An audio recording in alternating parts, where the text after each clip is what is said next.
Hello viewer, সবাই কেমন আছেন? আশা করি সবাই ভালো আছেন। আজকের এই ভিডিওটা হলো তাদের জন্য যারা ফুটবল এবং ক্রিকেট খেলা দেখেন। আজকের এই ভিডিওতে আমি একটা অ্যাপস দেখাবো। এই অ্যাপসের মাধ্যমে আপনি ফুটবল এবং ক্রিকেট খেলা খুব সুন্দরভাবে দেখতে পারবেন। এই অ্যাপসটি স্লো করবে না এবং হ্যাংও করবে না। আপনি ওয়াইফাই অথবা ডাটা যেটা দিয়ে চালান না কেন, এই অ্যাপসের মাধ্যমে আপনি খুব সুন্দরভাবে খেলা দেখতে পারবেন। আজকের এই ভিডিওটা কোনো স্পন্সর ভিডিও না, এই অ্যাপসটি আমার কাছে ভালো লাগছে তাই আমি আপনাদের মাঝে শেয়ার করতেছি।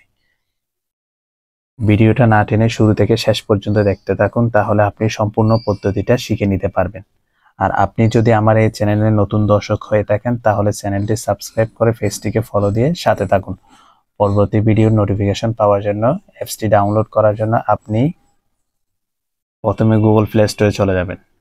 প্লে স্টোরে আসার পর সার্চ বারে লিখবেন গুগল ক্রোম।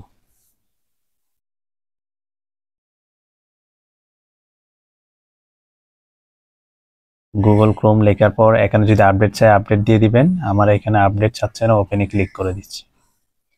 ওপেনে ক্লিক করার পর আপনি সার্চ বারে দেখতে পাবেন, এখানে লিখবেন স্পোর্ট ZFY।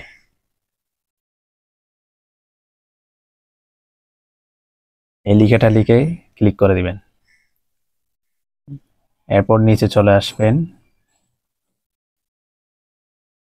নিচে আসার পর দেখতে পাবেন ডাউনলোড স্পোর্ট ZFY।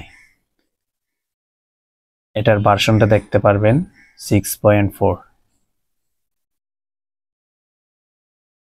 এখানে আপনি মাঝখানের লেখাটাতে ক্লিক করে দিবেন ডাউনলোড স্পোর্ট ZFY টিভি। এটাতে ক্লিক করার পর আপনি একটু নিচে চলে আসবেন। নিচে চলে আসার পর ডাউনলোড স্পোর্ট ZFY এই অপশনটাতে ক্লিক করে দেবেন। এখন আপনার ভেরিফিকেশন হচ্ছে, এখন সাকসেসফুল লেখা আসছে, আমার এখানে ভেরিফিকেশন হয়ে গেছে। এখন ডাউনলোড এগেন অপশনটাতে ক্লিক করে দিবেন। এখন আপনার অ্যাপসটি ডাউনলোড হয়ে গেছে। ডাউনলোড হয়ে যাওয়ার পর আপনি এই অ্যাপসটিকে ওপেন করবেন। ওপেনে ক্লিক করে দিবেন। ওপেনে ক্লিক করে দেওয়ার পর আপনি ইনস্টল করে নেবেন। এখানে ইনস্টল অপশনটি দেখতে পাচ্ছেন, এই অপশনটাতে ক্লিক করে দিন, তাহলে আপনার অ্যাপসটি ইনস্টল হয়ে যাবে। ওপেনে ক্লিক করে দেওয়ার পর আপনার অ্যাপসটি ইন্টারফেস শো করতেছে। এখানে আপনি আজকের খেলার নোটিফিকেশন দেখতেই পাচ্ছেন।